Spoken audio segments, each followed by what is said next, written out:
Bonjour à toutes et tous et j'espère que vous avez effectivement le son. Merci de vous être connectés ce matin pour ce webinaire organisé par France Générosité et Passerelle des compétences autour du renouvellement des conseils d'administration et se poser la question de l'opportunité d'avoir une diversité de conseils d'administration. Je suis Laurence Armand, présidente de Passerelle, et je vais vous donner quelques mots sur Passerelle des compétences. Alors je vois que les slides ne bougent pas, mais c'est pas grave. Je ne vais pas prendre de retard.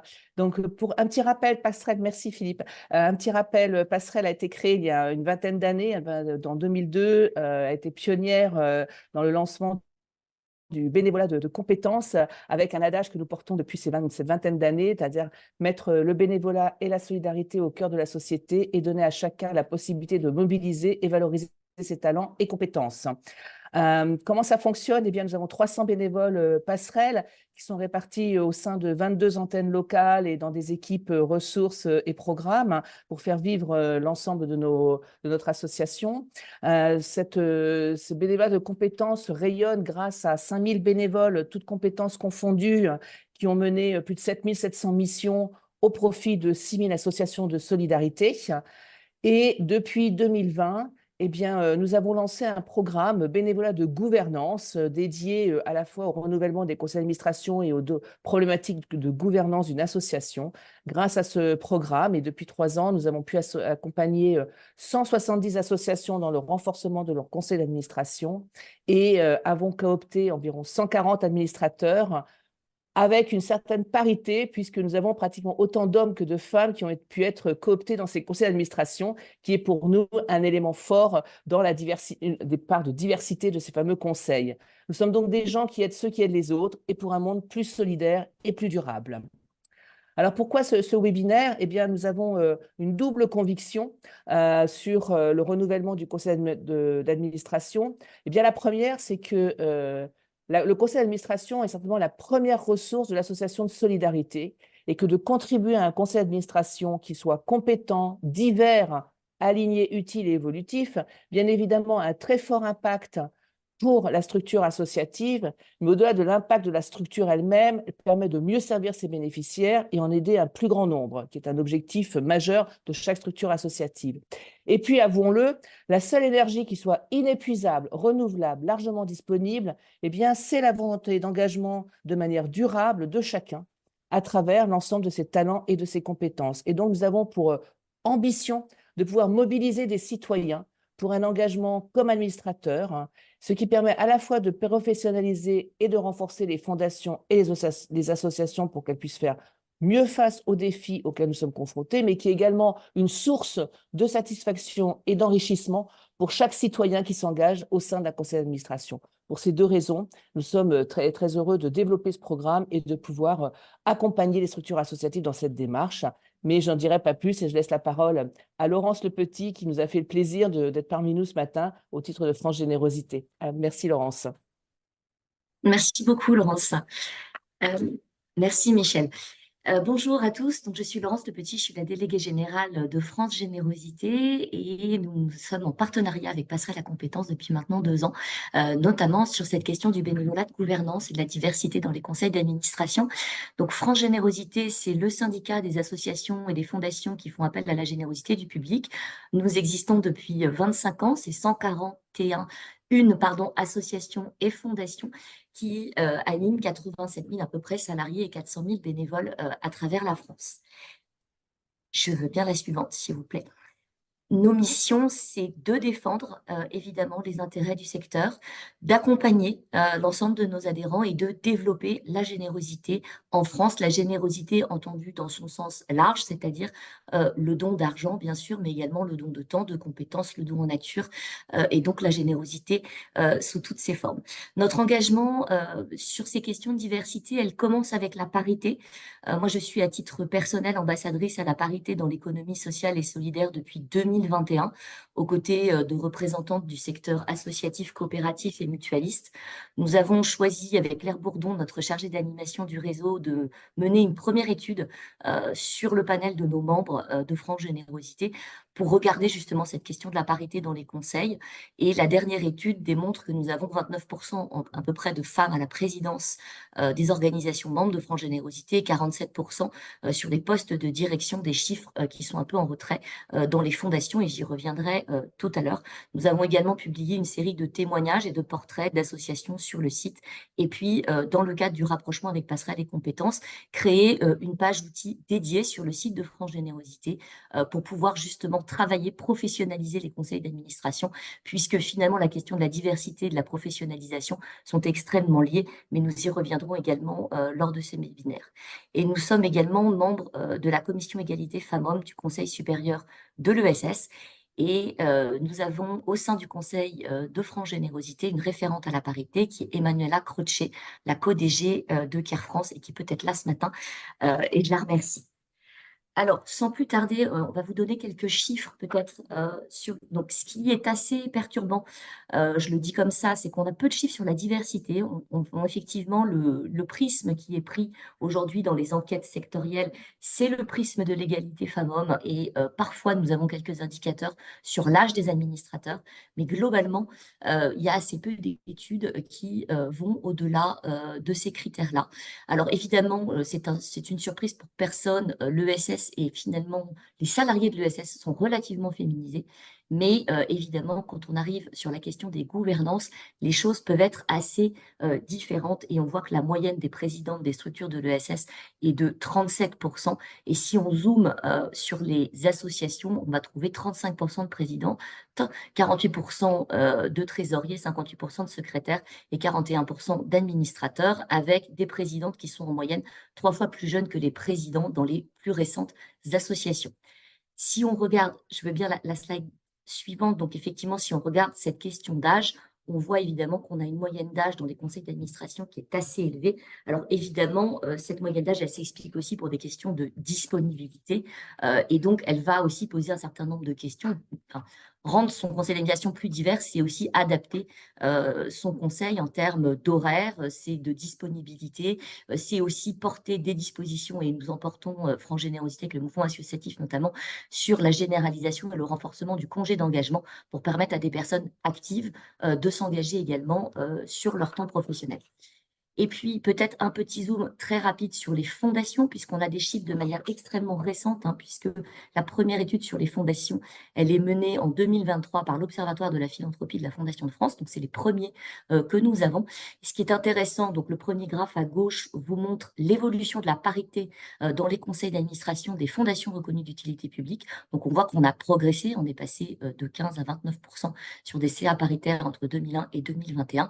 Et puis, je trouve le graphe de droit intéressant également parce qu'on voit que la parité est notamment beaucoup plus importante dans les fondations d'entreprise par rapport aux FRUP ou aux fonds de dotation. Et là, on voit les effets de la loi Copé-Zimmermann sur les quotas des grandes entreprises qui ont du coup, par porosité, finalement, permis aussi aux fondations d'entreprise de prendre en compte ce critère dans leur conseil. Et puis, peut-être un dernier chiffre sur la dernière slide, qui est la question de quels postes quels sont les postes finalement dédiés aux femmes également dans les conseils d'administration.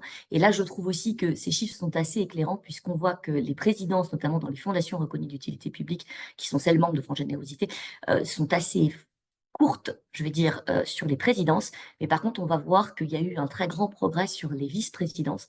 Et donc, la question, c'est le chemin de progrès maintenant, demain. C'est aussi qu'il y ait plus de diversité sur l'ensemble des postes et que les femmes ne soient pas reléguées au poste de vice-présidente ou de secrétaire. C'est déjà très bien, mais il faut continuer. Voilà. Merci à tous. Et puis, je suis ravie, en tout cas, d'être parmi vous ce matin et de pouvoir écouter nos intervenants nous parler de diversité.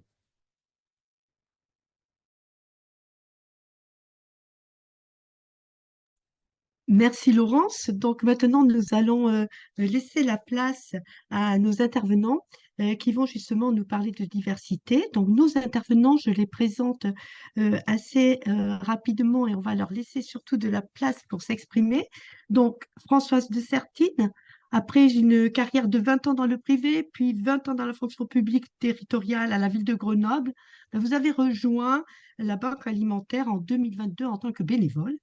En mars 2023, les circonstances ont fait que vous êtes amené à prendre la présidence de l'association et quelques mois plus tard, encore les circonstances vous amènent à devenir présidente de la Banque alimentaire de la région Auvergne-Rhône-Alpes.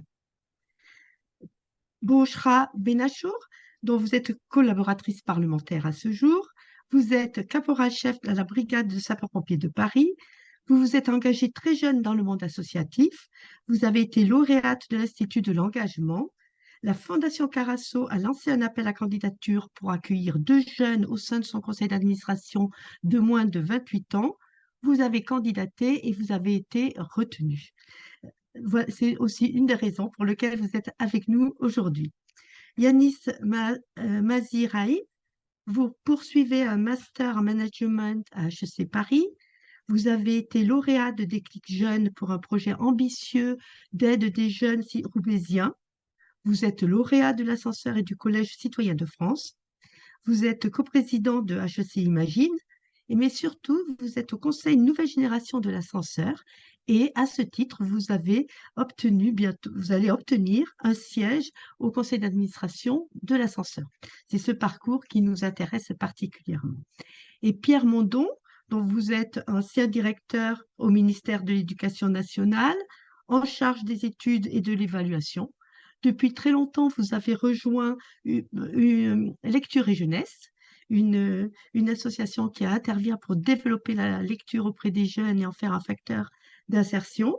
Vous êtes membre du bureau et c'est, on peut dire, représentant d'une association classique qui a besoin de diversifier son CA.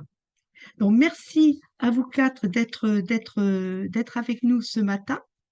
Donc, je vais m'adresser à vous par une première question, c'est que vous partagiez avec nous cette diversité dans les gouvernances associatives et surtout qu'est-ce qu'elle apporte aux associations de votre point de vue.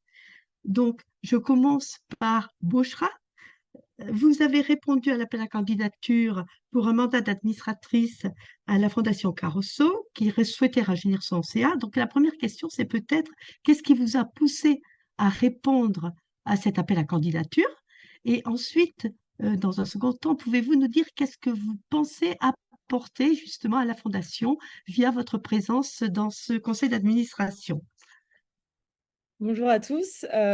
Effectivement, je me suis engagée assez tôt dans les associations et donc par le réseau, j'ai eu vent de l'appel à la candidature de la Fondation Carasso et je ne savais pas vraiment ce qu'était vraiment le rôle des fondations et donc j'ai eu envie de candidater pour découvrir un peu plus sur le terrain. La Fondation Carasso est une fondation franco-espagnole qui finance des projets d'alimentation durable et d'art citoyen. Et moi, à l'époque, je m'intéressais beaucoup à tout ce qui concernait le lien social et le vivre ensemble. Et c'était deux thématiques qui pouvaient arriver justement à ce résultat-là. Et donc, j'ai eu envie de rencontrer des personnes avec des parcours différents, de m'intéresser à des sujets différents. Donc, c'est vraiment par curiosité que j'ai candidaté. J'ai été très ravie d'avoir été retenue. Et ce que je pense avoir apporté, c'est au départ de pouvoir poser des questions que les autres membres du CA n'osaient pas forcément poser, parce que je suis arrivée là dans un contexte vraiment tout nouveau. Donc, je savais que je ne savais pas et donc c'était plus facile de demander. Ce qui a aussi été utile, je pense, c'est le fait d'être plutôt proche en âge des personnes, enfin des personnes qui travaillent à la fondation. Ça a permis d'être une sorte de courroie de transmission entre les membres du CA et les employés de la fondation. Et ça a permis de faire évoluer la manière de mener le conseil d'administration, par exemple, en préparant un peu plus en amont avec des réunions, des réunions pré-conseil d'administration avec seulement la déléguée générale et les jeunes. et d'avoir, par exemple, la documentation nécessaire en amont. Euh, voilà. Écoutez, merci pour ces éléments.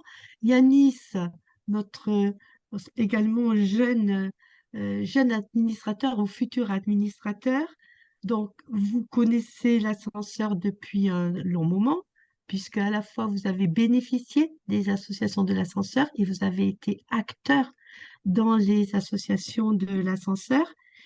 Et vous avez participé justement à ce conseil Nouvelle Génération. Peut-être pouvez-vous nous expliquer en quoi consiste ce conseil Nouvelle Génération. Oui, très bien. Tout d'abord, merci de m'avoir invité ce matin. C'est une très belle réunion que vous proposez pour un peu plus comprendre ce que l'on peut apporter au sein des conseils d'administration. Alors, l'ascenseur, c'est un groupement d'associations qui a pour but d'œuvrer pour l'égalité des chances. Donc, il y a une vingtaine d'associations qui se sont réunies à Paris pour justement pouvoir créer des synergies entre les associations. Et à ce titre, le Conseil Nouvelle Génération a été créé par l'ascenseur, donc une volonté de l'ascenseur, qui a voulu justement joindre à leur conseil d'administration des jeunes qui étaient passés par les associations, soit en tant que bénéficiaires, soit en tant que participants. Moi, j'ai participé à plusieurs associations au sein de l'ascenseur, Eloquentia, Article 1, Alteraction. Et à ce titre, ils m'ont proposé justement de faire partie de ce conseil Nouvelle Génération. Donc, ce conseil se réunit à minima avant chaque CA de l'ascenseur. Donc, on débat des points qui seront à l'ordre du jour de l'ascenseur. On essaye de structurer un avis entre tous les membres du conseil d'administration, on est une dizaine. Et ensuite, l'un de nous participe au CA de l'ascenseur pour justement faire entendre notre voix et nos avis. Et ce qui m'a amené justement à participer au conseil d'administration et à ce conseil nouvelle génération, c'est que je devais personnellement beaucoup à l'ascenseur. Ça m'a permis vraiment de structurer un projet professionnel et d'avoir des opportunités que je n'aurais jamais eues. Et donc, j'avais envie de faire vivre ce regroupement associatif, d'y contribuer à ma manière. Et du coup, ce que je pense apporter, c'est, comme Bouchra a pu le signifier, une approche peut-être différente ou des questions qui n'auraient pas pu ou voulu peut-être se poser sans nous, parce que après quelques années au sein d'une association, peut-être on a du mal à voir la big picture comparé à des personnes qui viennent de rentrer au sein de l'association. Donc, il y a ce côté-là, il y a peut-être une compréhension autre des attentes des bénéficiaires, parce qu'on est passé par là. Et après, le développement de nouvelles thématiques. Donc, un exemple très concret, ça a été de mettre sur la table le point de vue de la ruralité, parce que quand on parle de égalité des chances, on a souvent tendance à parler des personnes venant de quartiers, etc., comme moi, mais on a peu de chances de parler de personnes venant de la ruralité alors qu'ils en ont bien besoin. Et du coup, c'était un bon moyen, le conseil de nouvelle génération, de pouvoir parler de ça au sein de l'ascenseur. Oui, donc Yanis, ce que vous dites là, c'est que vous avez apporté une thématique due à votre parcours et à vos expériences qui peut-être ne seraient pas apparues naturellement au sein du conseil. C'est ça, parce qu'en fait, j'ai fait un stage avec Article 1, et dans ce stage-là, j'ai pu rencontrer justement des jeunes étudiants, des lycéens venant de territoires ruraux qui justement ne savaient pas trop quoi faire après le bac, qui étaient vraiment sur un schéma très classique, peut-être donné par leurs parents. Et du coup, en voyant ça, après quelques années de maturation, bah, je me suis dit, quand je suis entré au sein du Conseil de Nouvelle Génération, ah, c'est vrai que j'ai vu ça grâce à une association de l'ascenseur. Peut-être on devrait en parler au sein du conseil d'administration de l'ascenseur. Et c'est comme ça que cette idée est remontée. Merci beaucoup Yanis. Françoise, donc vous, Françoise, vous êtes arrivée dans une association très masculine. La banque alimentaire, c'est la logistique, c'est les camions qui transportent. Donc, historiquement, beaucoup d'hommes qui managent je dirais, je ne sais pas si c'est le bon terme, mais qui managent cette association. Et puis, ben voilà, vous êtes arrivé, les circonstances ont fait que très vite, vous avez pris la présidence. Donc, dites-nous un peu après quelques mois de présidence, qu'est-ce que vous percevez, comment vous voyez les choses, qu'est-ce que vous avez apporter de différent dans ce monde plutôt masculin? Alors effectivement, les banques alimentaires en France, elles sont majoritairement constituées de bénévoles masculins. En Isère, il y a 2 tiers d'hommes, 1 tiers de femmes. C'est des raisons à la fois historiques et structurelles, parce que dans le grand monde de l'aide alimentaire, les banques alimentaires, c'est un très gros logisticien. Et même si la part de relation à nos associations partenaires est extrêmement importante et prégnante pour nous, on est quand même toujours perçu, enfin les banques alimentaires sont toujours perçues comme un logisticien. À la Banque alimentaire de l'Isère en particulier, dans les 200 bénévoles, il y a énormément d'hommes anciens cadres supérieurs, ce qui est relativement atypique dans on va dire, dans un milieu associatif et dans une application associative. Alors, moi, je suis arrivée au milieu de tout ça avec une certaine naïveté. J'avais quitté mon activité professionnelle depuis peu de temps. J'avais un appétit d'investissement dans une mission associative, plutôt avec un degré d'implication, on va dire. C'est-à-dire que ce n'était pas juste faire 3 heures par-ci, par-là. J'avais pas complètement le souhait de prendre la présidence, mais il s'est trouvé que personne ne voulait y aller, hein, pour dire les choses clairement, et que la Banque alimentaire de l'Isère, c'est un gros paquebot, c'est plus de 2000 tonnes de denrées manipulées en entrée et en sortie chaque année, et ce gros paquebot ne peut pas fonctionner sans gouvernance. Donc, j'ai accepté de prendre cette présidence. Je me suis vraiment, très honnêtement, pas du tout posé la question de qu'est-ce que ça changeait d'être une femme. J'avais exercé des responsabilités professionnelles. Je savais que, en tout cas pour ma génération de femmes, accéder à des postes à responsabilité, ça avait toujours été un combat. Il n'y a qu'une femme, elle a toujours à démontrer, en tout cas pour ma génération, qu'elle est compétente, ce que n'a pas forcément à démontrer un homme, en tout cas pas aussi fortement.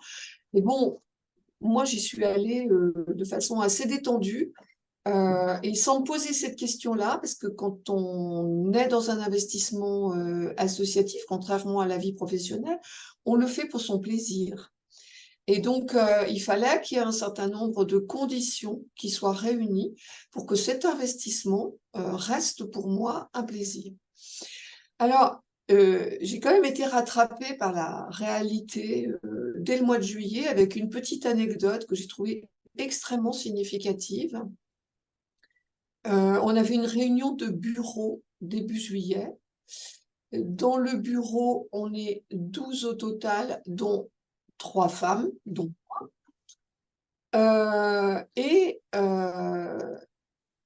Il s'est trouvé qu'en raison de l'inflation, on avait un déficit de 40% de notre dotation de lait.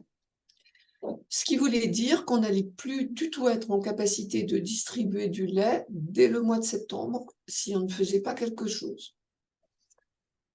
Donc, je pose le sujet en bureau et je demande donc majoritairement à ces messieurs, que faisons-nous?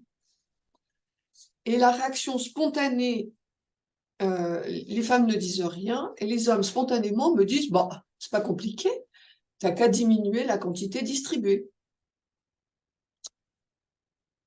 Oui, d'accord.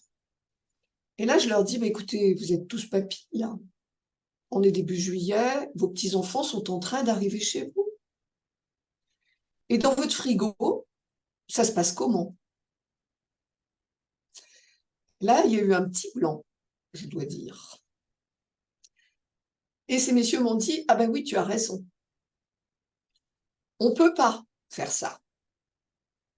On a quand même une petite obligation morale, d'autant que tout autour de la table, on savait tous que on a de plus en plus d'enfants et d'enfants de moins de 6 ans. Donc, chez un enfant de moins de 6 ans, le lait, c'est important.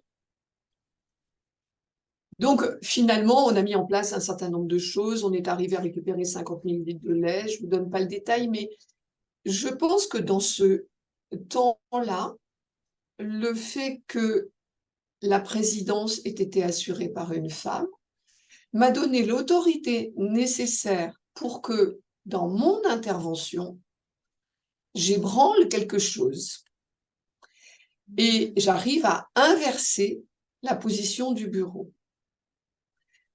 Je pense que j'aurais été un homme avec la même position, j'aurais pas forcément eu gain de cause.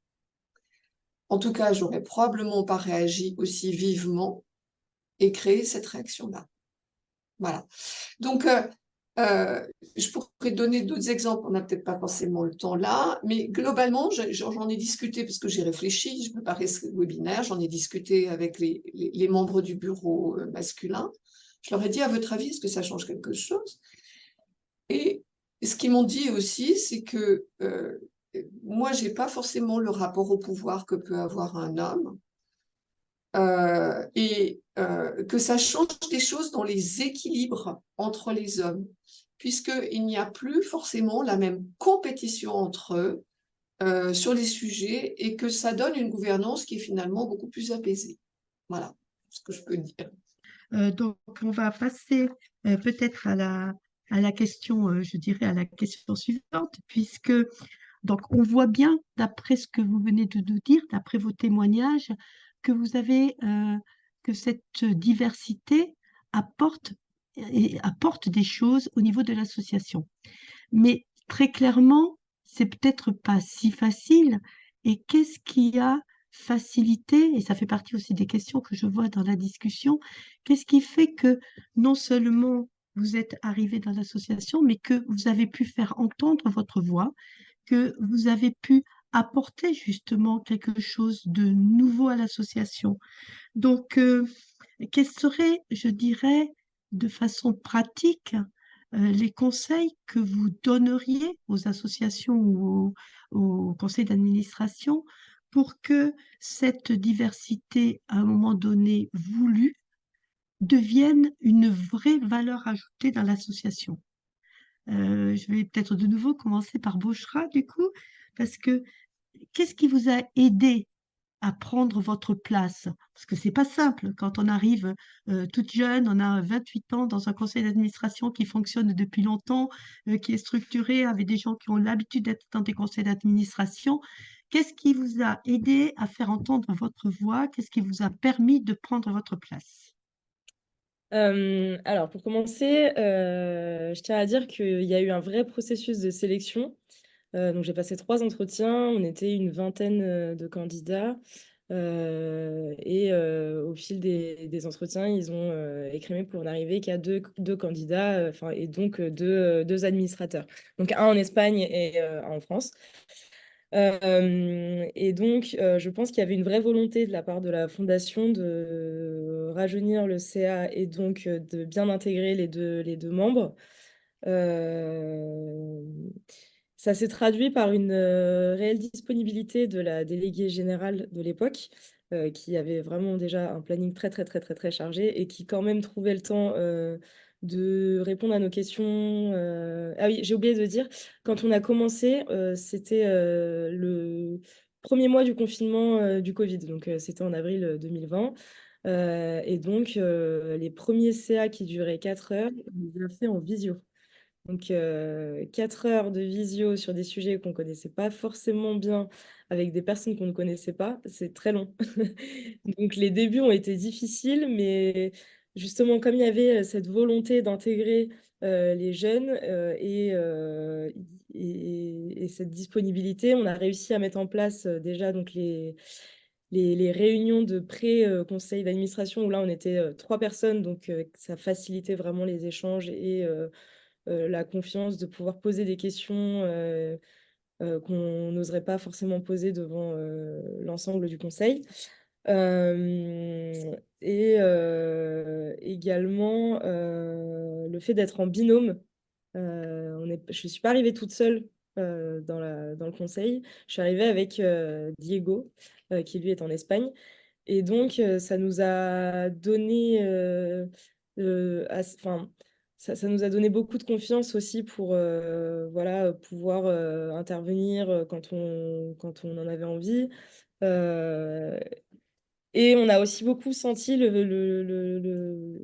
donc la bienveillance et le fait que les membres du CA ont voulu nous donner enfin, leur confiance. Donc ça, c'était très appréciable. Et ce qui a aussi aidé, c'est le fait que, comme c'était la première fois, tout le monde était d'accord pour apprendre ensemble et donc de pouvoir adapter et voir ce qui pouvait fonctionner et ce qui fonctionnait moins bien. Euh, et je pense aussi que ce qui a encore plus facilité par la suite, c'est d'avoir été associé à pas mal de moments avec les équipes qui sont sur le terrain, de nous avoir organisé des visites de terrain pour aller à la rencontre des projets qui étaient financés par la fondation et également d'être associé à des petits temps de vie en commun avec les équipes, comme le repas de Noël, euh, les déjeuners qu'on prend à la fondation avant les conseils d'administration, ce qui permet d'avoir déjà de rencontrer et d'échanger avec tout le monde dans un contexte un peu plus informel et donc euh, enfin, de créer des liens avec tout le monde. Merci, Bouchra. Et puis, je pense que vous avez aussi participé, vous avez dit, vous avez été un peu courroie de transmission avec les équipes opérationnelles.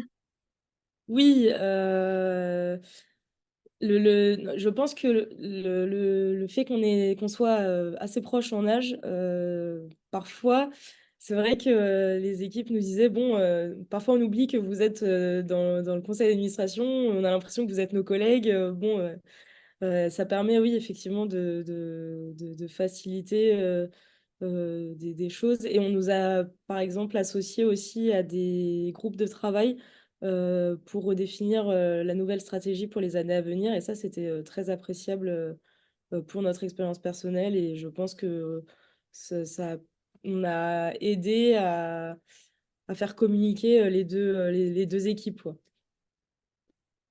Merci, merci beaucoup.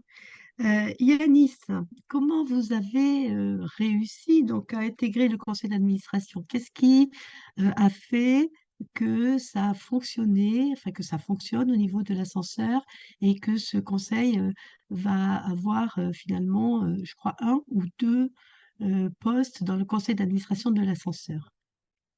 Euh, un- je peux relier cette expérience à ce qu'a dit Bochra aussi sur. Je pense que ça part déjà une volonté forte de l'association de vouloir créer du lien, de l'échange et de vouloir renouer avec justement leurs bénéficiaires et essayer de créer des synergies qui seraient intéressantes pour le collectif. Donc, après la volonté, il y a eu beaucoup de préparation de la part de l'ascenseur.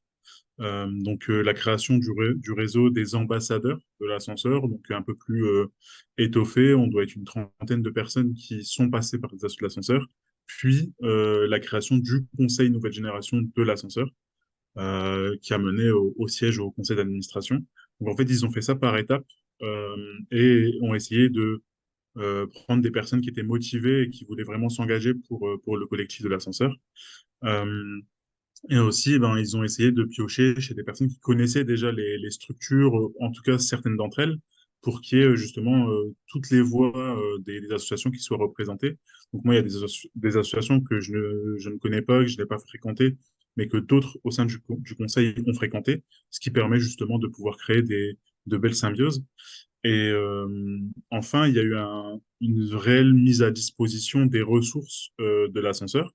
Donc, par exemple, ils ont fait une visio il y a quelques temps pour qu'on puisse échanger avec un chercheur qui est au sein de l'ascenseur sur les questions d'égalité des chances. Ils viennent de recruter un stagiaire qui sera dédié notamment sur ces questions d'ambassadeur du Conseil de nouvelle génération, de créer du lien. Euh, et il y a un contact très rapide avec Mathilde, qui est la directrice générale de l'ascenseur, donc qui permet véritablement de pouvoir échanger en direct avec les membres de l'ascenseur. Donc, c'est ce qui a permis, je pense, la belle réussite de ce projet. Ok. Donc, ce que vous dites, c'est que ça se prépare, quoi. C'est pas fait du jour au lendemain.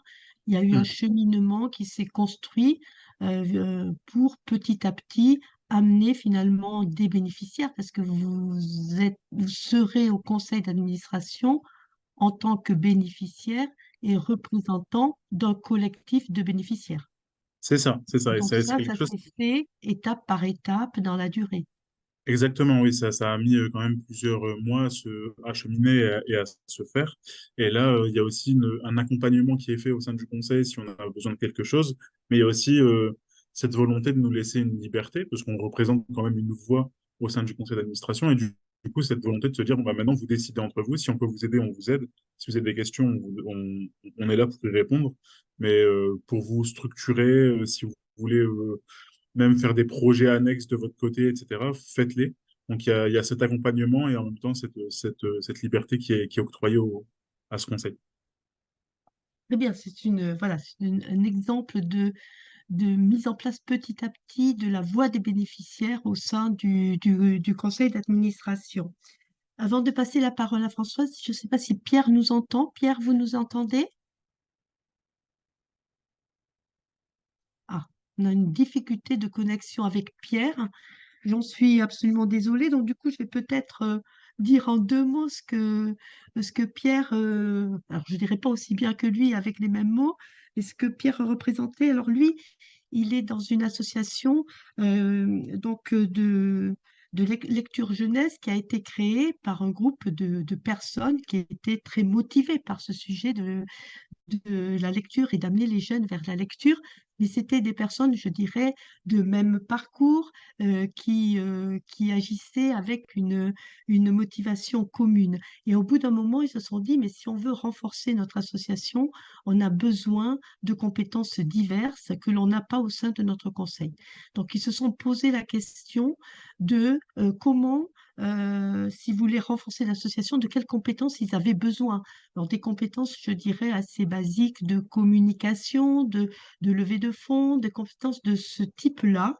Et donc, ils ont réfléchi au sein du conseil d'administration sur ce dont ils avaient besoin et ils ont fait une démarche justement pour aller rechercher des administrateurs qui n'étaient pas forcément des administrateurs de lecture, enfin des adhérents de lecture de jeunesse, mais qui pouvaient apporter ces compétences au conseil d'administration pour pouvoir avancer dans le développement de l'association. Donc, Pierre devait nous parler de cette démarche-là. Malheureusement, il n'est pas là. On lui laissera la parole s'il nous rejoint pour justement nous dire qu'est-ce qu'ils ont mis en place pour que cette diversité de compétences puisse fonctionner au sein du conseil.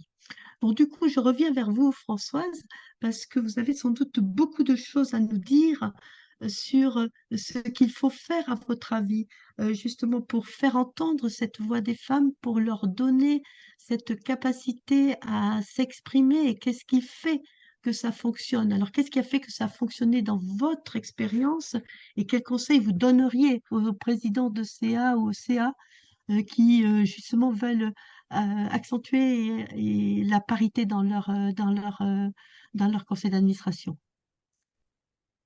Ce qui a fait que ça a fonctionné dans mon cas, c'est que j'étais totalement décomplexée, premièrement.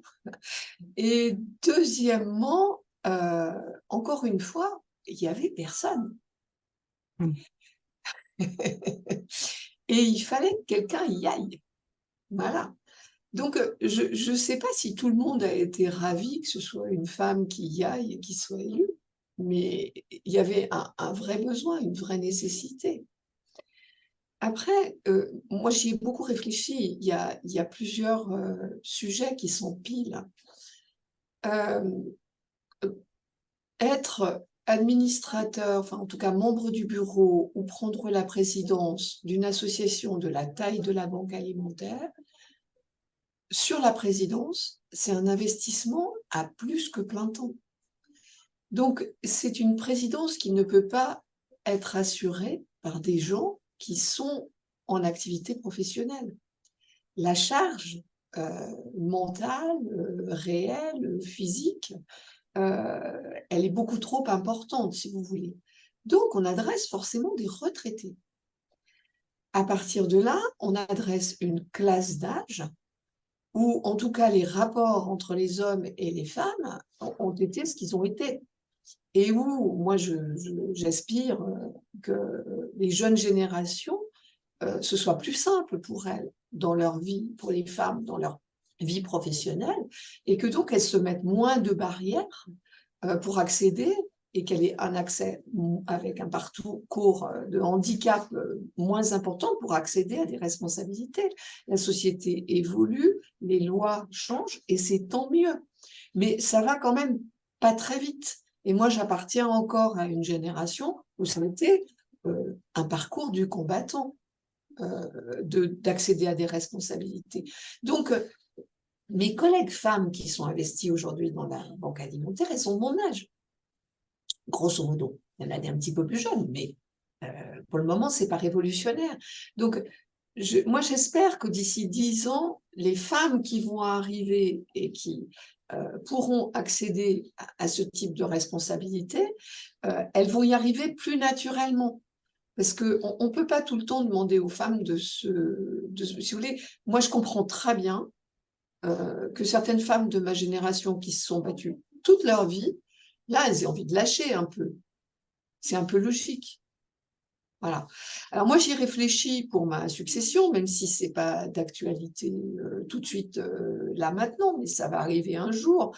Je ne suis pas sûre qu'une femme prenne ma succession. J'ai échangé avec la directrice fédérale des banques alimentaires. On est moins de 20 femmes présidentes. Présidentes de région, on est 2. Toutes les présidentes qui ont lâché leur présidence en 2023 ont été remplacées par des hommes. On peut obliger personne, c'est une charge qui est très lourde. Donc, moi, j'entends après les histoires mais il faut que tu t'organises, il faut que dans ta gouvernance, tu prévois ceci, cela. Bien sûr, moi, je l'avais fait sur le papier. J'avais une gouvernance idéale où j'avais réparti toutes les charges, etc. Mais après, il faut mettre des gens en face. Et comme on est dans une sphère de bénévolat, on ne trouve pas forcément, on n'est pas dans un organigramme professionnel. Donc, on ne trouve pas forcément, après, les personnes volontaires pour s'inscrire dans ce cadre-là. Donc, quand il n'y a personne, eh ben, c'est le président ou la présidente qui pallie. Donc, il faut accepter de l'investissement qui nécessite ça. Après, moi, je suis à la tête d'une association qui est relativement importante et que je compare souvent à une PME parce que la valeur ajoutée produite de la banque alimentaire de l'Isère annuelle, c'est plus de 9 millions d'euros. Donc, grosso modo, moi je suis présidente d'une association, mais je suis aussi chef d'entreprise. Pour que le truc continue à fonctionner, qu'on relève les défis, entraîner toute la mécanique, parce que c'est le rôle du président, de la présidente, d'entraîner le paquebot. Voilà. Donc il faut avoir envie de faire tout ça et envie de continuer à être quand même dans un petit combat quotidien, en tout cas encore aujourd'hui. Ça évoluera certainement. Tout à fait. Donc là, Françoise, vous évoquez, je dirais, plusieurs sujets, c'est-à-dire la nécessité de renforcer les CA d'une part pour que la charge de la présidence soit allégée, même si la charge mentale reste. Il y a quand même ce sujet de trouver les bénévoles pour renforcer le CA. On a évoqué le sujet aussi que pour renforcer ces CA, il était intéressant d'avoir des jeunes. Et donc là, ça pose le problème également de la disponibilité, du fonctionnement du CA pour laisser la place à des jeunes qui puissent être actifs et à la fois intervenir en tant que membres de CA.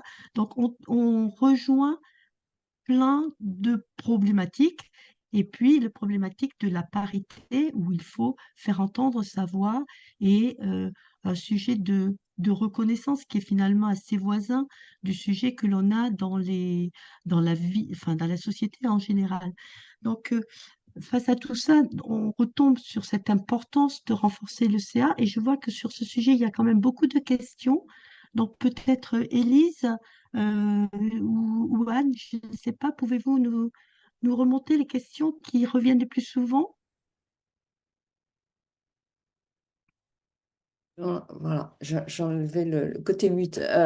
Effectivement, il y a pas mal de questions sur le process, hein, donc de renouvellement des conseils d'administration, avec des difficultés qui sont évoquées de toute nature, hein, des CA à rajeunir, des CA avec effectivement deux, trois personnes, des CA avec effectivement le besoin de renforcer et qui ne trouvent pas beaucoup de personnes pour le faire.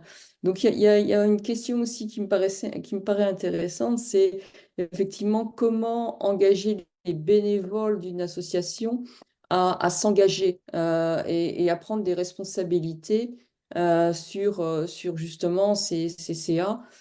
Quels sont les leviers qui peuvent être utilisés pour essayer d'engager davantage des bénévoles dans des prises de responsabilité au sein d'une association et au niveau donc d'un conseil d'administration. Alors, je ne sais pas si nos invités ont des propositions sur ce sujet.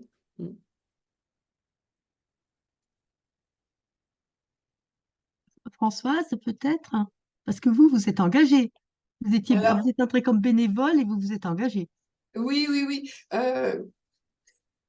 Je veux dire, moi, je n'ai pas tellement besoin de renforcer mon CA. Mon CA, il est au taquet. Euh, simplement, euh, comment vous dire, il y a des thématiques qui sont très importantes pour la vie de l'association, sur lesquelles les gens n'ont pas forcément envie de s'investir, et ils s'investissent sur des thématiques qui, dans le fonctionnement quotidien, sont plutôt secondaires. Ce qui est bien aussi, hein, parce que tout est intéressant, mais voilà, c'est plutôt ce sujet-là. Voilà. Et après, c'est plutôt le sujet de l'intensité de l'implication. C'est-à-dire que accepter, quand on est à la retraite, de continuer à se lever très tôt le matin et de travailler 8 à 10 heures tous les jours, ça coule pas de source, hein. Ça ne coule absolument pas de source. Voilà. Et moi, je crois qu'il y a quelque chose quand même de structurel dans les associations. Aujourd'hui, moi, ce que j'ai essayé de faire quand même à la Banque alimentaire depuis 6 mois, c'est de trouver les financements pour pouvoir renforcer les équipes de salariés, parce que structurellement, pour faire fonctionner le paquebot, on a besoin de gens qui sont payés pour ça. Voilà. Et que la gouvernance reprenne une place plus stratégique de gouvernance et soit moins les mains dans le cambouis. Mais aujourd'hui, l'énorme problématique de beaucoup d'associations, c'est que les bénévoles sont vraiment les mains dans le cambouis. Donc, et c'est cet investissement-là qui est difficile à trouver. Après, nous, on a plein de trucs qui combinent, hein. Je veux dire, chaque fois qu'on a on a un processus de recrutement des bénévoles, on a un parcours, ce qu'on appelle un parcours découverte, où on a un parrain qui accompagne le nouveau bénévole dans tous les métiers de la banque alimentaire, parce qu'il y a des tas de métiers différents à la banque alimentaire. Il y a des entretiens avec ce nouveau bénévole pour quand même l'aider à aller jusqu'au bout du sujet dans lequel ou les sujets dans lesquels il a envie de s'investir, pour essayer de l'attirer dans un investissement un peu plus important que 3 heures hebdomadaires, un peu plus sur le fond, parce qu'au-delà des gouvernances, on peut très bien avoir des chefs de projet qui ne sont pas nécessairement membres du bureau, qui sont invités au bureau en tant que de besoin, mais qui pilotent des pans complets de la vie de l'association. Voilà. Donc, on a tout ça, on le fait. Nous, vraiment, on a un problème aussi fondamental, c'est qu'on n'adresse forcément que des retraités, en tout cas comme bénévoles, pour des raisons de disponibilité très simples, hein. On a des salariés d'entreprise, des gens plus jeunes qui interviennent dans l'association de façon très ponctuelle, 3 heures par semaine, et ça suffit pas pour s'impliquer dans la gouvernance et en tout cas être actif dans la gouvernance de l'association. Voilà. Alors, vous posez un réel problème qui concerne justement les gouvernances des associations, où très souvent on attend beaucoup justement d'opérationnel au niveau de la gouvernance, et ce qui rend justement les choses difficiles. Donc, ne faut-il pas, dans un certain nombre de cas, et dans la mesure évidemment des possibilités, arriver justement à dissocier ce qui est vraiment de la gouvernance, ce qui est vraiment de la conduite stratégique de l'association, de ce qui est plus opérationnel. Alors, je sais que c'est pas facile dans une grosse association comme la vôtre, ça l'est encore moins, j'imagine, dans des petites associations, mais est-ce qu'il n'y a pas une voie dans ce sens-là? Peut-être, Anne, pourrais-tu nous donner justement, des expériences que tu as eues avec les associations, nous donner quelques données dans ce sens-là, quoi. Comment arriver à dissocier un peu plus la gouvernance de l'opérationnel, de façon justement à avoir dans les CA, à pouvoir attirer dans tes CA des actifs, des jeunes et pas seulement des retraités. Euh, oui, je pense que c'est une vraie question pour beaucoup d'associations. Moi, dans mon expérience personnelle, c'est une question qui s'est beaucoup posée au Resto du Cœur, puisque j'étais bénévole au Resto du Cœur. Et c'est la même problématique à la Banque Alimentaire. Les bénévoles sont à la fois bénévoles opérationnels et bénévoles au sein du conseil d'administration. Et ça veut dire que comment dire, la disponibilité demandée est très importante. Je pense qu'il y a des conseils d'administration dans des associations où on demande à l'administrateur finalement d'être administrateur, d'être là pour jouer un vrai rôle d'administrateur. La disponibilité à ce moment-là nécessaire est moins lourde et l'investissement, l'engagement qui est fait par le bénévole est différent. Et je pense qu'on peut trouver des profils de personnes différentes pour ces deux actions, en fait, être administrateur ou être bénévole opérationnel.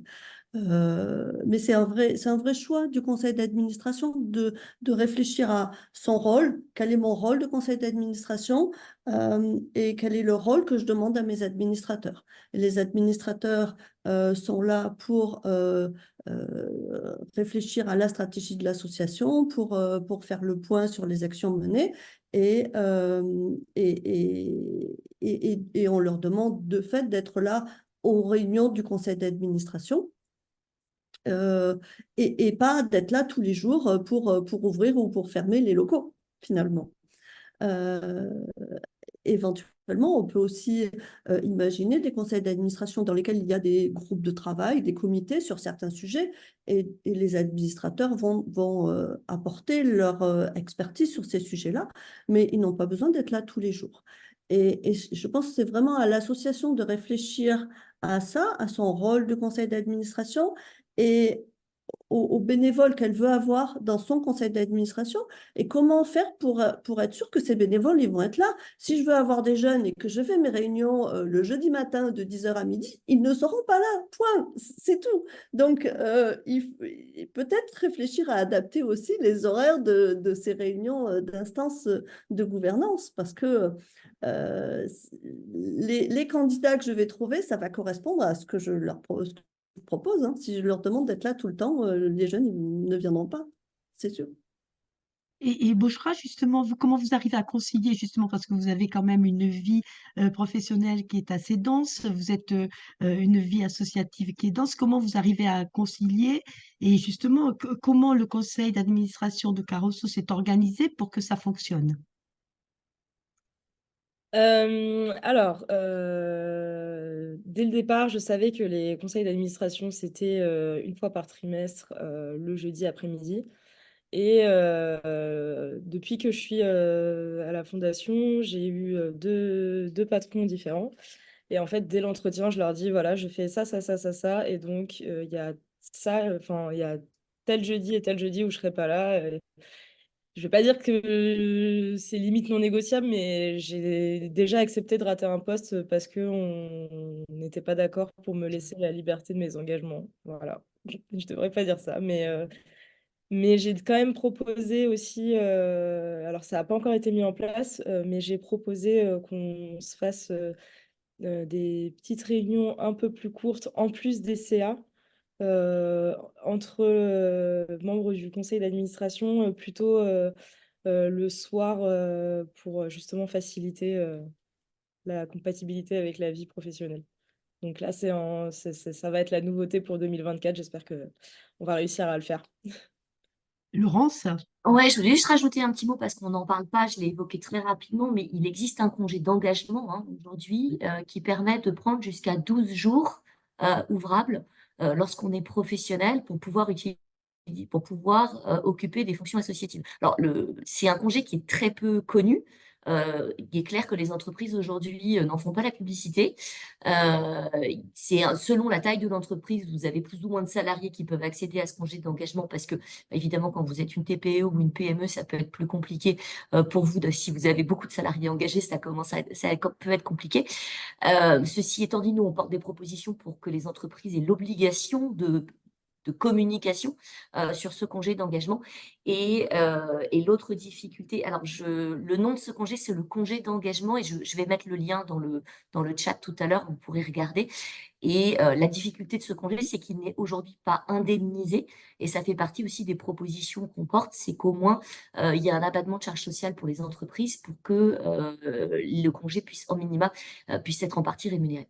Voilà. Mais ça, je pense que c'est un point important quand même, parce qu'effectivement, avoir des conseils d'administration tard le soir, bah, ça peut permettre à des jeunes de participer, mais ça peut pas paraître. Par contre, des jeunes mamans actives, ça va être beaucoup plus compliqué pour elles. Donc voilà, il faut quand même essayer d'équilibrer ça. Et puis il y a un point qu'on n'a pas abordé aujourd'hui, mais qui est aussi la question des coprésidences ou des co-mandats. C'est-à-dire qu'on peut aussi avoir des fonctions qui sont doublées, ce qui permet aussi un peu plus d'agilité sur les emplois du temps. Et je ne sais pas si vous, dans vos expériences, c'est des choses que vous avez pu rencontrer.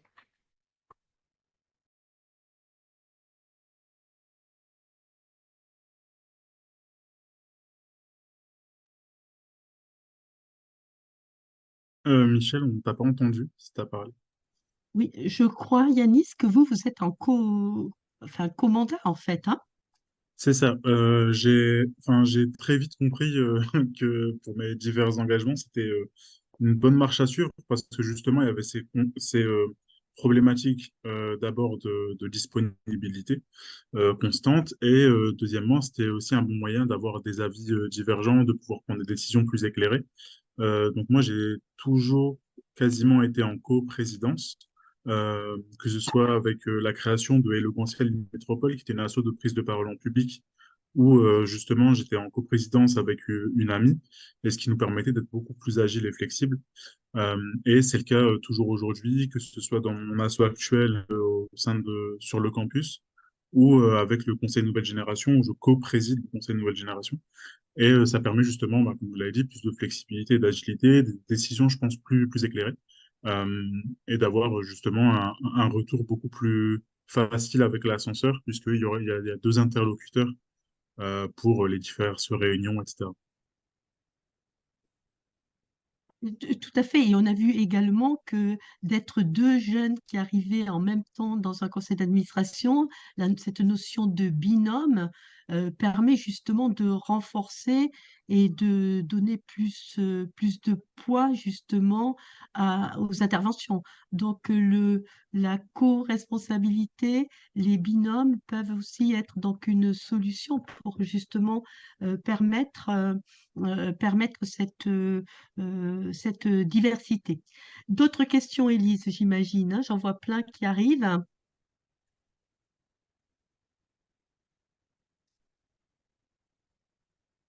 Élise le micro. Voilà, ça y est. Je dis qu'il y a pas mal de questions, bien sûr, et notamment tout ce qui peut être un point important sur l'accueil des nouveaux administrateurs, le tuilage entre une responsable et puis les gens qui sont accueillis dans ces nouveaux conseils d'administration. Je pense que c'est peut-être intéressant de savoir un peu comment, pour certains, vous avez intégrer ou anticiper, je dirais, l'accueil de nouveaux administrés. Je ne sais pas si Françoise, Yanis ou quelqu'un. C'est dommage que Pierre, effectivement. Est-ce que Pierre peut aussi nous entendre et peut-être intervenir? Je ne sais pas. Moi, j'ai vu passer quelques questions, notamment qui demandaient si les membres du bureau et la présidente étaient aussi les mains dans le cambouis. La réponse est oui. Euh, Au niveau enfin, chez nous, il y a quand même deux choses. Le bureau, ce sont uniquement des bénévoles de la banque. Le conseil d'administration, on a des associations partenaires qui sont dans notre conseil d'administration. Et là, on a un apport générationnel complètement différent, puisqu'on a notamment des présidents d'associations étudiantes, des représentants de CCAS qui sont des salariés, voilà. Donc une représentation plus jeune qui intervient au niveau de la gouvernance globale, et ils ont aussi le droit de vote. Voilà. Du coup, j'ai perdu le fil. L'intégration, sur l'intégration. L'intégration. Comment vous arrivez à... Alors, sur l'intégration, nous, il y a toujours des binômes, des trinômes d'accompagnement des bénévoles qui souhaitent rentrer dans la gouvernance, de manière à permettre aux personnes qui le souhaitent d'avoir une connaissance approfondie des sujets. Voilà. C'est important d'avoir cet accompagnement-là. Donc, on revient sur des binômes, du tutorat, d'une certaine façon, Oui, en démarrage de du mission. parrainage. Oui, du Le parrainage, de le parrainage. l'accompagnement, du parrainage, de l'accompagnement. Et C'est bon choix, important de prendre confiance en soi, et notamment, enfin moi j'ai deux autres femmes qui sont dans le bureau. Les deux, il a fallu leur donner confiance en elles. Elles pensaient qu'elles ne seraient pas capables. Et quand je les ai recrutées, entre guillemets, je leur ai dit, mais bien sûr que si je m'adresse à toi, c'est que moi je suis convaincue que tu as toutes les compétences, toutes les capacités, et que ça va très bien se passer. Et ça se passe très bien. Mais il y a ce paramètre-là, c'est des femmes aussi qui restent très prégnants. Tout à fait. Laurence? Oui, peut-être un petit mot là-dessus parce que c'est un sujet qu'on a beaucoup travaillé au sein du Conseil Sup également, puis même en discutant beaucoup aussi avec Passerelle et Compétences. Il y a la question de l'objectivation des mandats, notamment pour les femmes. C'est vrai que c'est très important de savoir à quoi on s'engage, et avoir des fiches de poste d'administrateur, ça permet aussi du coup de mettre en résonance ses compétences propres avec ce qui va être demandé par l'association, et donc souvent de mieux pouvoir prendre aussi les responsabilités et de s'en sentir légitime. Ça, je pense que pour moi, c'est un point extrêmement important.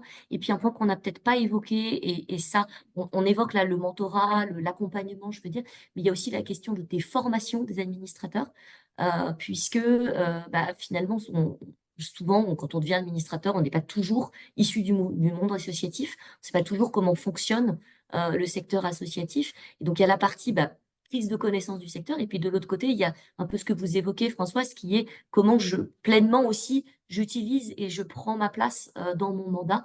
Et là aussi, il y a des formations qui existent, que ce soit par le mouvement associatif, par l'Institut français des administrateurs. Je passerai également accompagne. Voilà, peut-être qu'on peut dire un mot là-dessus, parce que je pense que c'est aussi hyper important pour pouvoir aussi adresser pleinement ce sujet de la diversité. Tout à fait. Donc, effectivement, comme vous le dites, Laurence, il y a des formations qui existent, et ça, on pourra vous en communiquer certaines. Et puis, il y a un accompagnement qui doit être fait déjà, que le conseil d'administration prenne conscience qu'il y a besoin d'accompagner les nouveaux administrateurs et en fonction de leur origine, en fonction de là où ils viennent, faire un parcours d'intégration qui soit adapté à chacun d'entre eux.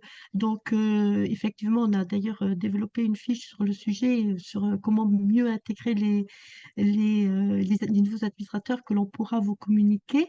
Et peut-être que Bouchra, vous nous avez parlé, pardon, vous nous avez parlé donc, de ce qui vous a aidé, c'est justement la déléguée générale qui a pris le temps de faire des réunions avant pour vous présenter les différentes réunions. Mais qu'est-ce qui, dans l'intégration, qu'est-ce qui a été vraiment important pour vous et pour vous sentir à l'aise?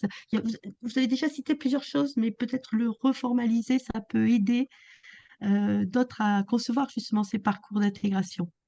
J'avais oublié de dire aussi que, bon, alors déjà, il y a le binomage avec mon collègue Diego, qui lui est en Espagne, mais le fait qu'on soit jeune aussi et qu'on arrive en même temps a permis qu'on s'écrive très rapidement et qu'on s'appelle très rapidement. Donc, ça a créé une vraie relation de binôme. Et j'ai oublié de dire aussi qu'ils avaient aussi ajouté à chacun de nous un parrain qui était déjà dans le CA. En plus de la déléguée qui prenait vraiment le temps pour nous, mais donc on avait aussi un deuxième interlocuteur pour nous aider et pour échanger, et donc c'était aussi très appréciable.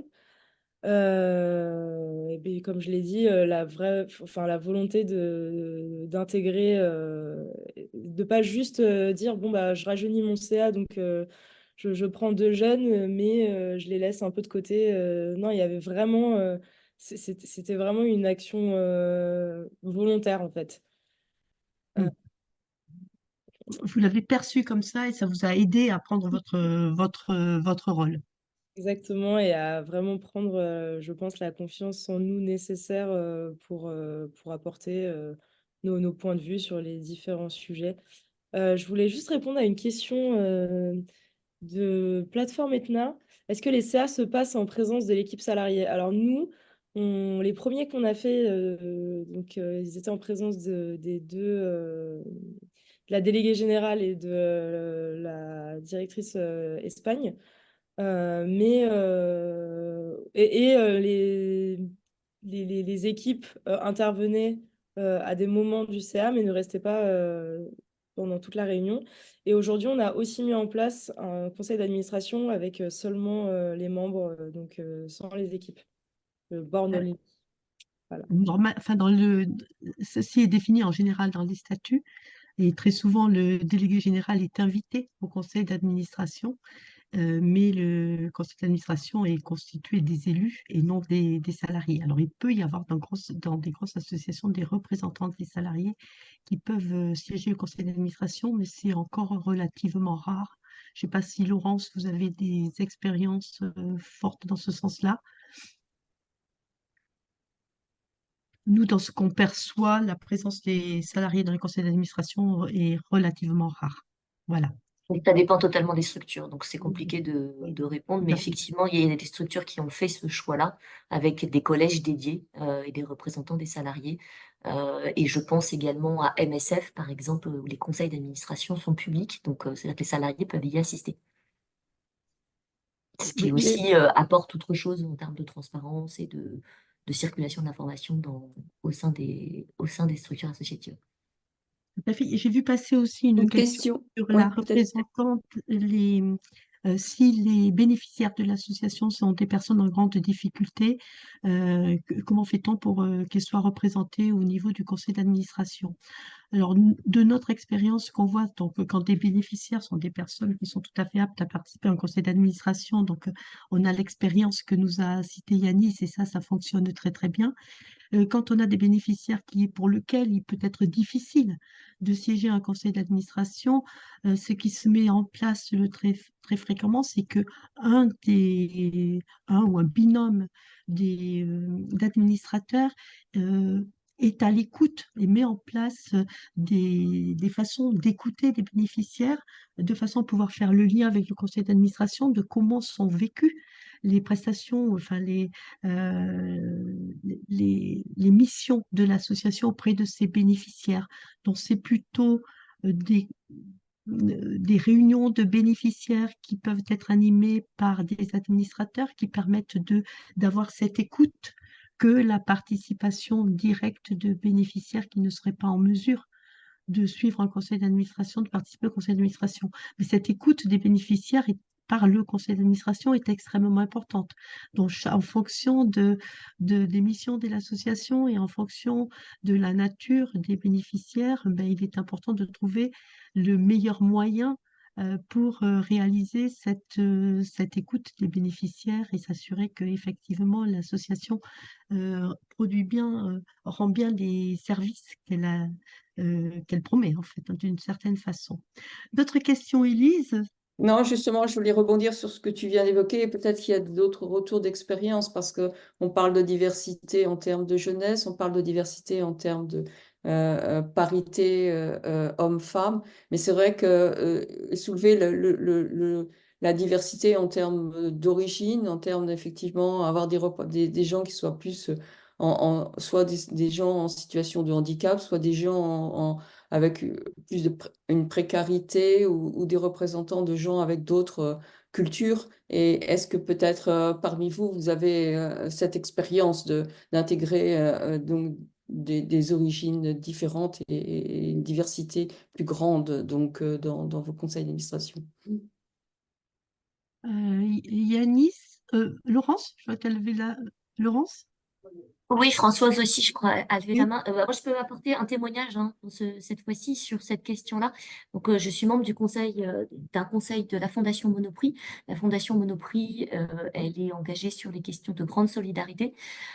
Et donc, dans le comité de la Fondation Monoprix siège une ancienne bénéficiaire. En fait, donc une personne qui était à la rue et qui aujourd'hui est très engagée dans beaucoup d'organisations et d'associations qui viennent en aide aux personnes de la rue. Et c'est vrai que l'avoir dans le comité de sélection des projets, bah, ça apporte un éclairage. Elle pose des questions qu'on poserait pas nous aux porteurs de projets.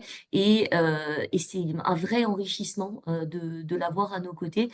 Et je pense que c'est une très grande force pour un conseil d'administration de pouvoir aussi avoir des bénéficiaires qui sont présents en leur sein. Merci Laurence. Françoise? Alors, moi, je souhaitais témoigner sur les deux aspects, les salariés et les bénéficiaires. Donc, sur les salariés, nous, le directeur de la banque alimentaire, il participe à toutes les réunions de bureau et de conseil d'administration. Et il porte la voix des salariés et il donne son avis. Et il n'a pas peur d'être en contradiction avec les membres du bureau quand ça se présente, quoi. Voilà. Donc, ça, c'était le premier point. Le deuxième point, donc, à la banque alimentaire, on n'adresse pas directement les bénéficiaires, hein. On travaille avec un réseau d'associations. On a 100 associations relais en Isère. Mais dans nos 200 bénévoles, on a 10 personnes qui interviennent pratiquement au quotidien dans l'entrepôt, qui remplissent les critères de l'aide alimentaire et qui donc bénéficient d'une aide alimentaire interne. Il y a des hommes, des femmes. Voilà. Donc, chaque année, on les revoit. Il y a un entretien avec le président, la présidente pour valider qu'ils sont toujours éligibles à l'aide alimentaire interne. Et cette aide alimentaire interne, elle répond à des critères. Voilà, on reste dans les règles de l'aide alimentaire. On a eu, à un moment donné, une de ces personnes qui a souhaité, puisque le CA, il est ouvert à tous les bénévoles. Et cette personne a souhaité rentrer au CA.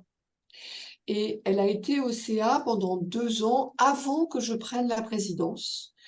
Et en amont de l'Assemblée générale, moi j'ai accédé à la présidence, cette personne a souhaité démissionner.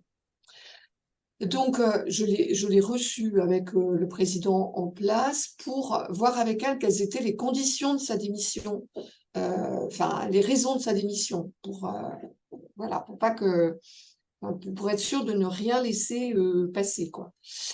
Et en fait, ce qu'elle nous a dit, c'est que on avait quand même une organisation avec une écoute à l'intérieur de la banque alimentaire qui faisait que au quotidien, le groupe de personnes auquel elle appartenait était très écouté. Et qu'au terme de 2 ans de participation au conseil d'administration, elle ne voyait pas du tout quelle était sa valeur ajoutée dans ce conseil d'administration. Et qu'elle préférait laisser sa place à quelqu'un qui serait opérationnel sur un sujet, en tout cas, de la vie de la banque stratégique dans l'organisation de la banque alimentaire. Et que pour elle, cette démission n'était pas du tout un sujet, quoi. Voilà. Donc, bah, évidemment, on a accepté sa démission, parce que de toute façon, on n'allait pas aller contre sa volonté. Mais la question, en tout cas, de la représentativité au sein de l'instance conseil d'administration, ce qui ne veut pas dire que la parole n'est pas écoutée et prise en compte dans un autre cadre, semblait, en tout cas, l'année dernière, ne pas être un sujet. Voilà. Merci Françoise pour ce témoignage. Pierre, alors désolé, nous arrivons tout à fait en fin de la session. Vous vouliez nous dire quelque chose, Pierre? Ah, bon, décidément, nous avons un sujet de connexion avec Pierre. Nous en sommes vraiment désolés parce que justement, il portait cet angle de la diversité des parcours, de la diversité des expertises qui nous paraît quand même très utile au sein des conseils d'administration. Donc, je crois que nous arrivons, alors peut-être une dernière question, sinon nous arrivons à la fin de ce webinaire. Est-ce que, Élise, il y a une dernière question ou on passe peut-être à une conclusion? Oui, non, je pense que peut-être dans la conclusion, il y a beaucoup de questions sur les process que Passerelle et Compétences développent pour accompagner donc les associations, pour les aider à renouveler leur CA. Peut-être qu'un petit mot là-dessus en conclusion pour un peu expliquer notre process serait le bienvenu. Il y a pas mal de questions justement sur la façon dont on procède et comment on s'y prend. Donc, je te laisse la parole, Michel, pour en conclusion présenter un petit peu notre façon de faire. Merci, donc merci Élise. Donc je dirais merci à tous d'avoir été avec nous et d'avoir pris ce temps de partager ces témoignages. Donc en bref, si on reste sur le thème de ce webinaire, on voit bien que la diversité, elle apporte un élargissement des points de vue au sein du conseil d'administration. Les expertises complémentaires, les parcours différents amènent à une pluralité des approches qui est toujours riche pour l'association. On arrive à une prise en considération plus large des problématiques sociétales. C'est ce que nous disait Yanis, par exemple, avec l'exemple de la ruralité. Donc, en bref, on a des confrontations qui peuvent se mettre en place et qui enrichissent la vision. Donc, on n'a pas de doute, enfin, je pense que suite à ce webinaire, personne n'a de doute sur la diversité, c'est une vraie richesse pour l'association. Ce qu'on peut dire aussi, c'est que c'est un choix riche, mais c'est un choix exigeant. Donc, ce que je retiens, moi, des témoignages qui ont été donnés, c'est qu'il faut qu'il y ait une volonté clairement affichée et acceptée par le conseil d'administration. C'est-à-dire, on ne s'engage pas dans les diversités si on ne le veut pas vraiment et si on ne met pas en place les moyens pour que ça fonctionne. Donc, qu'est-ce qu'il faut faire pour que ça fonctionne? Donc, on a évoqué un certain nombre de pistes. D'abord, une réflexion sur qu'est-ce qui est utile pour le développement de l'association en termes de parité, de parcours, de compétences. De quoi l'association a besoin au moment où elle en est, au moment où elle se situe. Et ensuite, cette diversité, il faut accepter, il faut savoir qu'elle va avoir des impacts sur le fonctionnement du conseil. Donc, on a parlé de mise en place de binômes, on a parlé de création de comités permettant la remontée de compétences, permettant d'élargir la richesse des apports. On a parlé de la qualité de l'intégration. Donc, il y a sans doute des documents à fournir à des personnes qui ne connaissent pas l'association, un peu différents de ceux que l'on fournit habituellement aux habitués, je dirais. Il y a aussi une posture d'écoute, une posture d'acceptation de la différence, une acceptation de la confrontation qui va permettre justement aux personnes qui rejoignent ce conseil d'administration d'être écoutées, d'être prises en compte, de pouvoir apporter leur valeur ajoutée. Et puis, il y a des adaptations pratiques évidentes. Les horaires de réunion, il y a peut-être aussi, on n'a pas parlé, on va peut-être en parler dans ce qu'on fait quand on accompagne une association, mais c'est une notion de fiche de mission. Donc, on est tous d'accord que c'est une opportunité, mais c'est quelque chose qui se prépare et qui s'anticipe. Alors, peut-être en quelques mots, comment nous pouvons accompagner Passerelle des compétences pour le renouvellement des CA. Tout d'abord, euh, c'est le moment du renouvellement qui est le moment propice pour se poser la question de la diversité. C'est à ce moment-là qu'il faut se la poser, mais il faut se la poser en amont, et très en amont. C'est-à-dire qu'il est très difficile 2 mois avant de se dire on va trouver des administrateurs différents, etc. C'est pas possible. Donc c'est une réflexion qui doit avoir lieu très en amont et que nous accompagnons de la façon suivante, c'est-à-dire on va travailler avec le CA actuel, le CA en place, sur quelle est sa composition, c'est-à-dire quelles sont les compétences déjà qui existent autour du CA, autour de la table du conseil d'administration, et avoir cette première réflexion des compétences qui existent, ensuite se poser la question des compétences, je veux dire au sens large, hein, expérience, parcours et diversité dont l'association aurait besoin pour se développer. Une fois que l'on a fait ça, on va travailler sur finalement quel est le gap et quels sont les nouveaux profils d'administrateurs qu'il faudrait intégrer au conseil d'administration pour justement accroître cette diversité et accroître l'impact du conseil d'administration.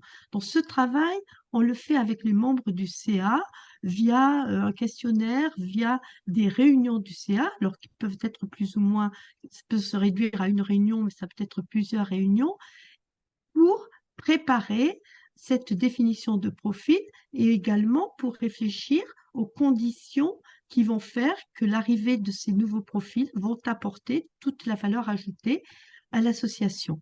Et ensuite, on rentre dans une seconde phase où on va rechercher les administrateurs dont le conseil d'administration aura défini les profils. Donc, on va les rechercher au sein d'un vivier Passerelle des compétences. Donc, on a environ à ce stade 380 ou 400 personnes que l'on a reçues et qui sont prêtes à intégrer des conseils d'administration. Alors, bien sûr, il faut qu'il y ait un intérêt pour la cause de l'association et qui corresponde ensuite au profil qui a été défini. Donc, on va présenter ces candidats à l'association qui va effectivement se positionner sur l'adéquation avec le profil. On va chercher ces personnes soit dans le vivier, soit dans les viviers de nos partenaires. Et c'est pour cela, par exemple, que l'on est amené à passer des annonces sur le site de France Générosité et sur d'autres sites lorsqu'on recherche des administrateurs et que l'on ne les a pas trouvés au sein de notre vivier. Donc, je ne sais pas si j'ai répondu par ces quelques mots rapides à notre mode d'intervention et surtout à cette importance que nous accordons à la diversité dans les conseils d'administration. Au cours de ces réflexions, il nous paraît toujours important justement de définir quel est le rôle de ce conseil d'administration et quelle est la mission attendue des administrateurs. Ça, c'est clé pour justement pouvoir trouver des profils qui puissent correspondre à ces missions. Donc, pour aller plus loin, ce qu'on vous propose, c'est, vous pouvez toujours nous contacter. On a une fiche conseil que l'on a fait sur le renouvellement du conseil d'administration. Donc, on pourra vous envoyer le lien à tous ceux qui avaient été inscrits et qui vous êtes inscrits à ce webinaire. Il y a toujours la possibilité de publier des annonces. Donc, je laisserai peut-être à Laurence dire 2 mots là-dessus parce qu'il ne s'agit pas seulement des annonces pour des conseils d'administration, mais c'est plus large que ça. Et puis, il y a un document que nous trouvons très bien fait qui est donc sur l'égalité femmes-hommes dans les instances de gouvernance qu'on vous incite à observer, à regarder avec attention. Il y a bien sûr plein d'autres documentation sur le sujet. Laurence, peut-être 2 mots sur Un tout petit mot rapidement, hein, mais effectivement, sur le site de France Générosité, vous trouverez dans l'espace emploi une possibilité pour pouvoir publier les offres de bénévolat de gouvernance. Et on y retrouve également en lien tous les conseils de passerelle et compétences pour pouvoir être accompagné à la fois dans la professionnalisation de votre conseil et dans la rédaction de fiches de profil de poste pour le bénévolat de gouvernance. Voilà. Merci beaucoup à tous de votre écoute, de votre participation. J'espère qu'on aura apporté quelques éclairages sur ce sujet qui nous passionne tous. Et donc, vous recevrez donc le petit support qui a été présenté et les liens dont on vient de parler. Merci à tous. Merci. Et bonne journée. Et Merci, merci à au nos revoir à intervenants tous. particulièrement et désolé pour Pierre que nous n'avons pas réussi à joindre. Donc, merci à tous nos intervenants et bonne Merci. journée à tous. Merci, bonne journée.